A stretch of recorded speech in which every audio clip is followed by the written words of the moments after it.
Pada video ini kita akan membahas topik mengenai sebaran penarikan contoh atau sampling distribution. Saya Bagus Sartono dari Program Studi Statistika dan Sains Data IPB University. Outline yang akan kita diskusikan adalah pertama mengenai apa itu sebaran penarikan contoh atau sampling distribution. Kemudian kita akan membahas sebaran penarikan contoh dari 3 statistik, yaitu rata-rata contoh, proporsi contoh, dan ragam contoh.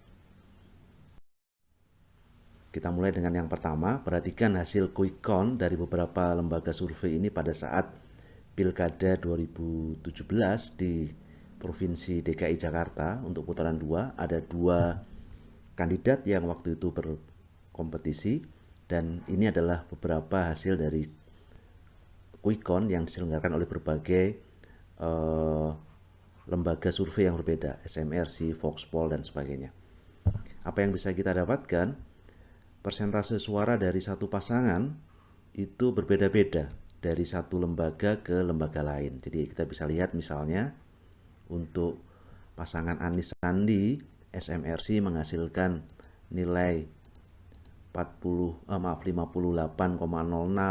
sementara ada yang menghasilkan 59,1. Kalau kita bandingkan hasil quick count ini dengan data aktualnya, data aktual ini adalah data hasil rekap oleh KPU, jadi hasil rekap dari seluruh TPS. Sementara kalau quick count itu hanya dari 500 hingga 1000-an TPS barangkali yang ada di Jakarta. Kita bisa lihat bahwa tidak ada yang hasilnya sama persis dengan KPU.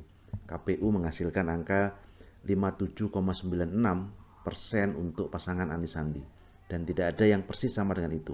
Ada yang cukup dekat, ada yang tidak terlalu dekat. Yang lain yang bisa kita lihat adalah ada yang lebih tinggi nilainya dari apa yang dihasilkan KPU, ada yang lebih rendah. Dan ini yang akan kita bahas mengenai sampling distribution atau sebaran penarikan contoh.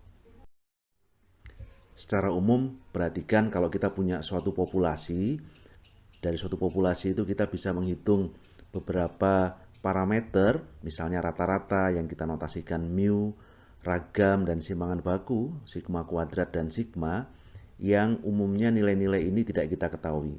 Kenapa tidak diketahui? Karena kita tidak mengumpulkan data dari semua populasi, jadi tidak pernah kita dapatkan data dari semuanya, kecuali pada hal-hal yang sangat spesifik dan tidak terlalu besar. Yang kita lakukan adalah dari populasi ini kita ambil contoh secara acak beberapa individu, kemudian kita hitung statistiknya. Jadi misalnya kita dapatkan rata-rata.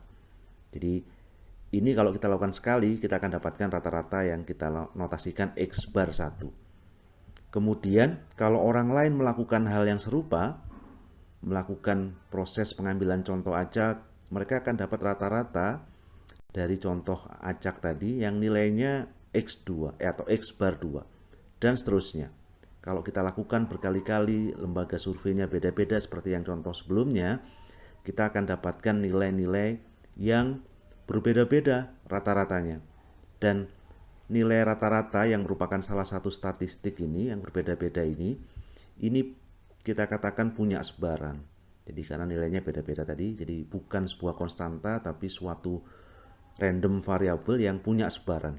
Nah, sebaran dari statistik ini yang kita sebut sebagai sebaran penarikan contoh atau sampling distribution. Kita akan mulai dengan melihat sebaran penarikan contoh untuk statistik yang pertama, yaitu rata-rata contoh atau X bar. Perhatikan ilustrasi berikut. Jadi andaikan kita punya populasi yang kecil sekali, ukurannya hanya 4, tidak ada 4 individu. Kemudian variabel atau peubah yang kita catat adalah usia. Misalnya saja 4 individu itu usianya masing-masing dalam tahun itu adalah 18, 20, 22, dan 24. Dari populasi ini kita bisa menghitung 2 parameter utama, yaitu rata-rata atau mu dan simpangan baku atau sigma.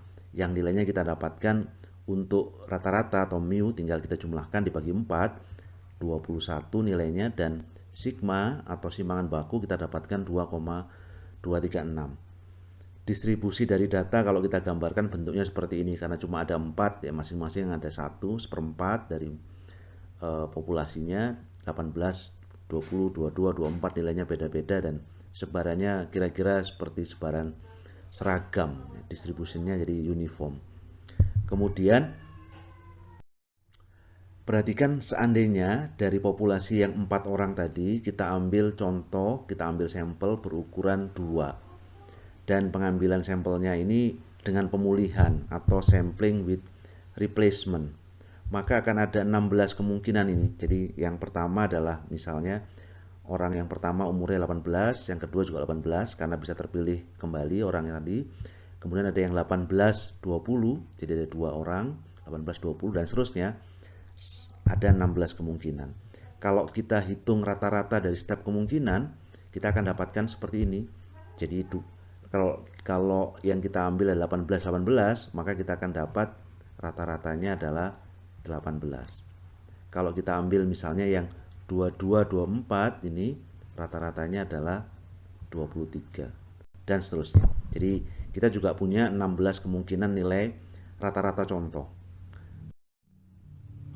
Yang menarik adalah lihat kalau nilai rata-rata contoh ini kita gambarkan distribusinya, sebarannya, ini bentuknya tidak lagi seperti sebaran dari data populasi tadi yang bentuknya seragam, tapi bentuknya cenderung mendekati bentuk normal gini ya. Jadi ini sebaran rata-rata contoh dan tidak lain ini adalah sampling distribution.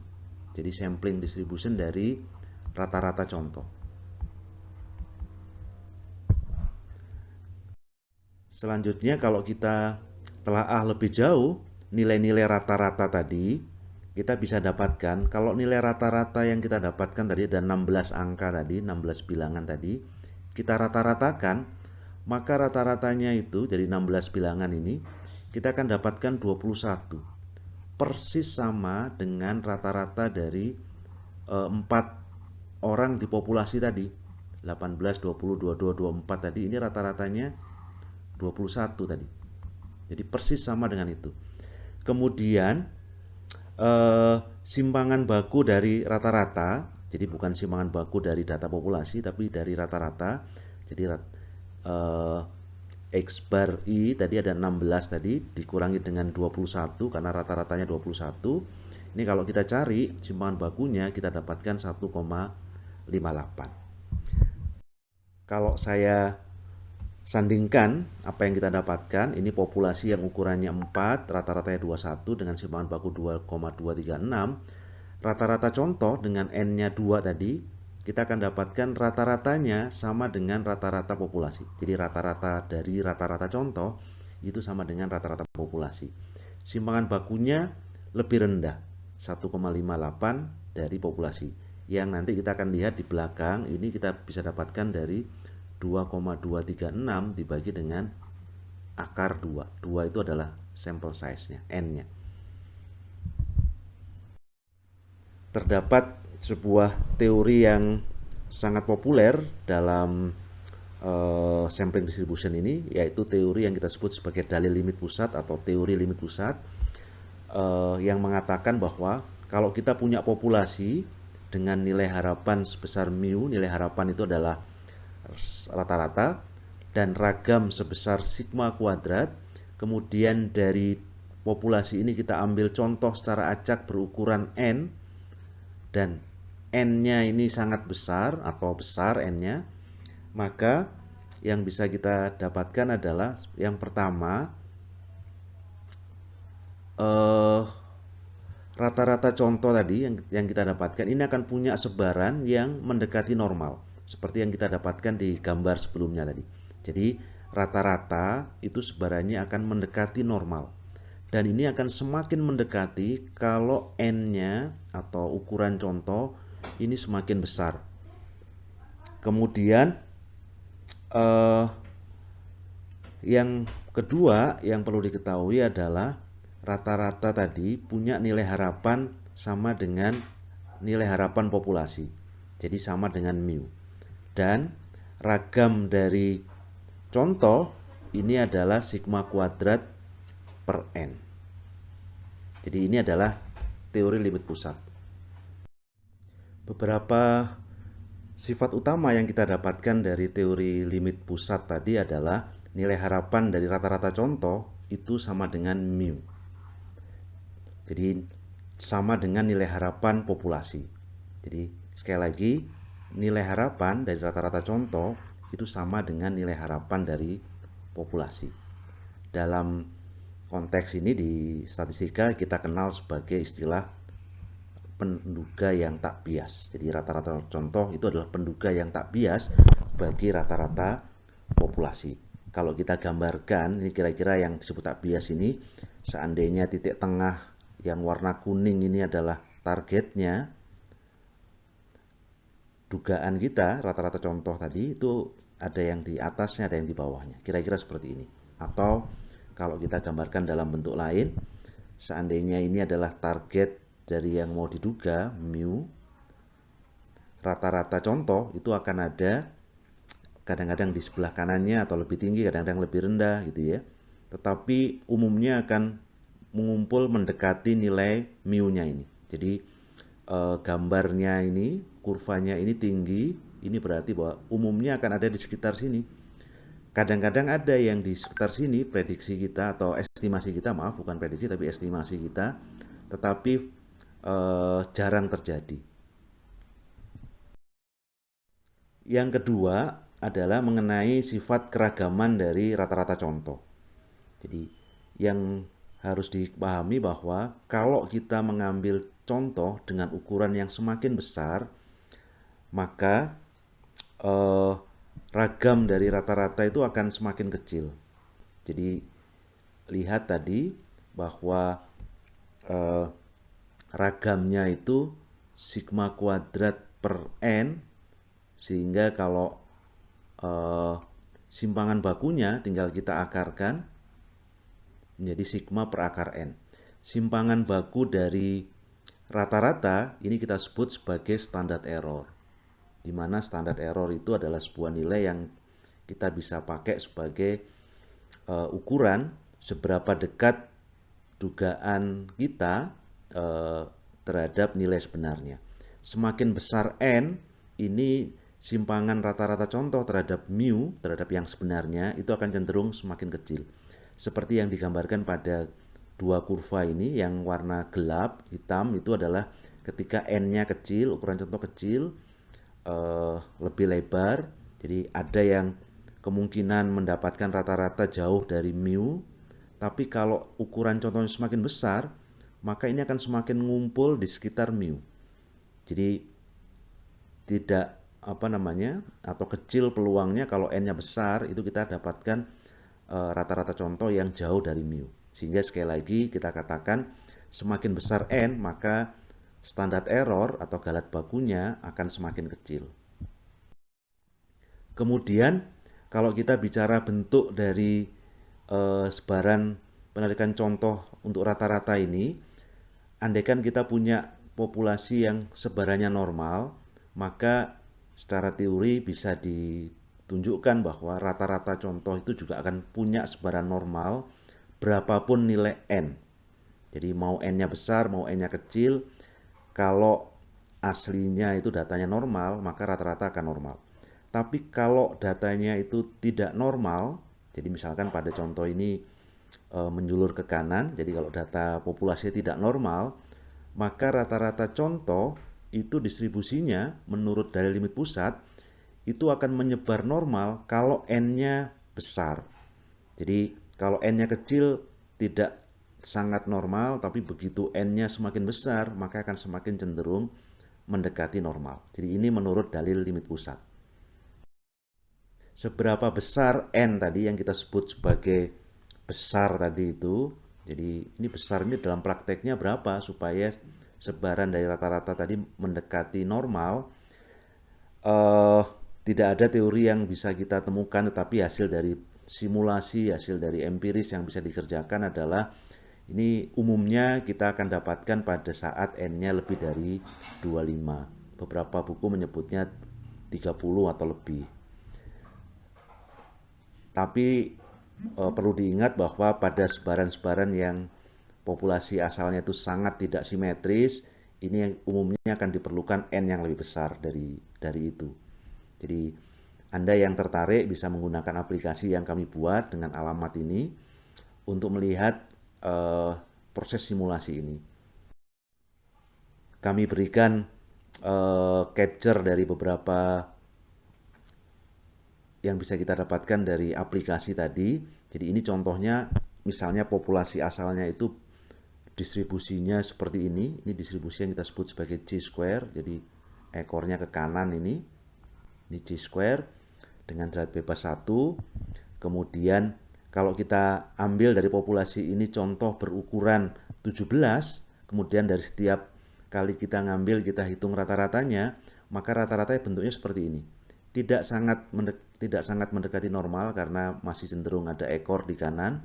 Tapi kalau N-nya kita perbesar, misalnya menjadi 50, kita bisa lihat bentuknya sudah sangat dekat dengan normal. Jadi ini bentuk dari sampling distribution untuk rata-rata contoh kalau N-nya semakin besar. Sebagai ilustrasi tambahan mengenai sebaran dari rata-rata contoh tadi, jadi andaikan kita punya populasi yang merupakan kumpulan dari berubah banyaknya buku yang dipinjam oleh siswa dalam satu semester, kemudian kita punya rata-ratanya 8, simpangan bakunya 3, jadi mu 8, sigmanya 3, kemudian dari populasi itu kita ambil contoh acak 36 siswa, maka kalau kita ingin menghitung berapa peluang rata-rata contoh yang diperoleh itu berada pada selang 7,8 sampai 8,2, maka kita bisa menghitungnya kira-kira begini. Jadi yang pertama kita tahu bahwa mu-nya itu 8, kemudian simpangan baku dari rata-rata atau tidak lain adalah galat baku itu adalah 3 per akar N. Jadi 3 per 36. Jadi kalau mu-nya itu sama dengan mu, kemudian simpangan baku dari rata-rata itu sama dengan sigma per akar N. Jadi 3 per akar 36 atau sama dengan setengah. Sehingga ketika kita menghitung peluang rata-rata itu adalah 78 dan 82, kita akan bisa dapatkan ini sama dengan 0,3108 atau sekitar 31%. Bagaimana mendapatkan ini? Kalau kita menggunakan Excel, kita bisa menggunakan fungsi namanya normdis, kemudian kita masukkan berapa nilai mu dan nilai standar deviasi atau simpangan baku, kemudian kita masukkan untuk 8,2 berapa, untuk 7,8 berapa, kita selisihkan, dan ini kita akan dapatkan 0,3108. Artinya kalau kita punya kasus seperti ini, peluang bahwa mendapatkan rata-ratanya itu di antara 78 dan 82 itu adalah 31,08%. Kita juga bisa melakukan penghitungannya menggunakan normal baku atau Z-score. Jadi caranya adalah, bagi Anda yang tidak familiar, Z-score ini adalah nilai X dikurangi dengan rata-ratanya berapa dibagi dengan simpangan bakunya, sehingga tadi kita tahu mu-nya itu adalah 8, simpangan bakunya untuk rata-rata ini adalah setengah tadi. Jadi sehingga kita dapatkan kalau 78 sampai 8,2, Z-nya itu adalah minus 0,4 sampai 0,4. Kita bisa gunakan tabel, kita bisa gunakan Excel untuk mendapatkan nilai peluang dari masing-masing ini. Kalau kita gunakan Excel, kita bisa gunakan fungsi namanya norm sdis. S ini dari kata-kata standardize. Standardize normal. Jadi Z ini standardize normal, atau dalam bahasa Indonesia kita sebut sebagai normal baku. Kita masuk ke sebaran penarikan contoh untuk proporsi. Proporsi itu adalah fraksi dari banyaknya kejadian tertentu yang kita ingin amati terhadap, atau kita bagi dengan banyaknya amatan yang kita miliki. Jadi sebagai contoh, kalau kita punya data 200 orang, kemudian dari 200 orang itu ada 120 yang perempuan, maka proporsi yang perempuan itu adalah banyaknya yang perempuan, jadi proporsinya itu adalah banyaknya yang perempuan dibagi dengan banyaknya individu, semua orang gitu ya. Jadi 120 dibagi dengan 200 atau 60%. Jadi ini proporsi. Nah, kalau data kita itu kita notasikan 1 dan 0, 1 untuk perempuan, 0 untuk yang lain, 0 untuk laki-laki, maka angka 0,6 ini bisa kita dapatkan seperti menghitung rata-rata. Jadi kita jumlahkan bilangan 1 dan 0 tadi, satunya ada 120, 0-nya ada 80, totalnya tentu 120, kemudian kita jumlahkan, kita bagi 200. Jadi, dan kalau kita lihat itu, maka formula proporsi ini adalah tidak lain sama dengan rata-rata, sehingga sifat dari sebaran penarikan contoh dari proporsi ini juga akan sama dengan sifat dari sebaran penarikan contoh rata-rata yang sudah kita bahas sebelumnya. Untuk lebih jelasnya, perhatikan andaikan kita punya suatu populasi, ada yang putih, ada yang orange. Proporsi dari yang orange itu misalnya kita lambangkan P, maka P ini adalah sebuah parameter. Jadi ini parameter. Kenapa parameter? Karena kita hitung dari populasi. Dan kalau kita ngambil contoh sebanyak n kecil, maka kita bisa menghitung juga proporsi dari yang orange pada contoh ini, dan kita akan dapatkan P hat. P hat ini merupakan penduga bagi P. Jadi P hat ini statistik, P itu adalah parameter. Kemudian sifat dari P hat seperti yang sudah kita singgung bahwa ini sama dengan sifat dari rata-rata contoh, kita akan bisa peroleh nilai harapan dari P hat ini sama dengan P. Jadi nilai harapan dari rata-rata contoh itu sama dengan rata-rata populasi, dan ragam dari P hat, ragam dari penduga P ini adalah P dikalikan 1 minus P per N. Sebarannya seperti apa? Karena sama dengan rata-rata tadi, maka sebarannya akan mendekati normal atau semakin mendekati normal kalau N-nya besar. Jadi bentuknya akan seperti ini. Sebagai ilustrasi, andaikan kita punya populasi yang sesungguhnya dari pasangan A itu misalnya pemilihnya ada sebanyak 40%, kemudian dari, tapi tentu saja ini tidak diketahui, kemudian dari sini misalnya dari populasi ini kita ambil contoh, kita lakukan survei sebanyak 200 orang, kita tanyakan mereka milih A atau tidak. Kemudian kalau kita mau menghitung berapa peluang survei tersebut menghasilkan proporsi bahwa pemilih A itu antara 0,5 dan 0,6, maka kita lihat bahwa P itu sebesar 0,4, kemudian sigma P topi itu adalah akar dari P 1 minus P per N, kita dapatkan 0,03464, dan peluang P topi atau P hat itu antara 0,5 sampai 0,6, kita bisa hitung menggunakan formula ini di Excel. Jadi norm dis 0,6, mu-nya 0,4, sigma P topi itu adalah 0,03464. Sehingga kita akan dapatkan peluangnya kecil sekali bahwa survei itu menghasilkan proporsi antara 50% sampai 60%. Terakhir kita akan bahas mengenai sebaran penarikan contoh untuk ragam contoh. Seperti yang sudah diketahui, kalau kita punya contoh acak, nilainya X1, X2 sampai Xn, maka ragam contoh itu kita dapatkan dari selisih kuadrat selisih antara data dengan rata-ratanya, kemudian dijumlahkan dibagi dengan N-1. Kalau nilai ragam atau S kuadrat ini kita akar kuadratkan, kita akan dapatkan yang kita sebut sebagai simpangan baku. Tidak kita bahas detail bagaimana mendapatkannya, tapi bisa diturunkan secara teoritis bahwa nilai harapan dari S kuadrat itu akan sama dengan ragam yang sebenarnya. Kemudian ragam dari ragam contoh itu nilainya akan seperti ini.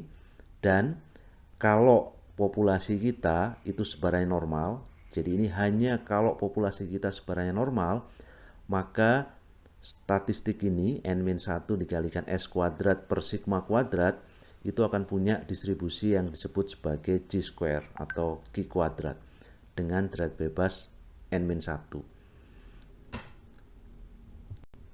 Sebaran Chi kuadrat atau Chi-square itu bentuknya beda-beda tergantung pada derajat bebasnya. Tapi kecenderungannya adalah menjulur ke kanan. Jadi ini adalah kalau derajat bebasnya 1. Jadi puncaknya ini di 0 dan 1 gitu. Kemudian apa namanya rata-ratanya 1. Kemudian kalau derajat bebasnya 5, ini puncaknya ini di sekitar 5. Kemudian kalau eh, derajat bebasnya 15, puncaknya ini di sekitar 15. Jadi rata-ratanya itu sekitar 5 atau sama dengan 15. Ini bentuk dari sebaran Chi-square. Dan apa itu derajat bebas? Kira-kira idenya adalah banyaknya amatan yang nilainya bebas setelah rata-rata contoh diketahui. Jadi misalnya kalau kita punya 3 bilangan dan kita tahu rata-ratanya sebesar 8, jadi rata-ratanya 8, 3 bilangan itu, maka bilangannya berapa? Kita bisa sebutkan X1 dan X2 itu bebas. Tapi X3-nya ini tidak bebas. Kenapa? Karena kalau mau rata-ratanya 8, kalau X1 dan X2 itu adalah 7 dan 8, maka mau nggak mau X3 itu akan sama dengan 9. Jadi X3 tidak bebas. Karena itu kalau kita punya data sebanyak 3, sementara rata-rata itu sudah diketahui, maka derajat bebasnya itu hanya 2. Jadi hanya 2 yang nilainya sembarang, sementara yang ketiga itu tidak bisa bebas karena rata-rata sudah kita ketahui. Penjelasan mengenai sebaran penarikan contoh dari rata-rata contoh, proporsi contoh, dan ragam contoh. Mudah-mudahan bermanfaat.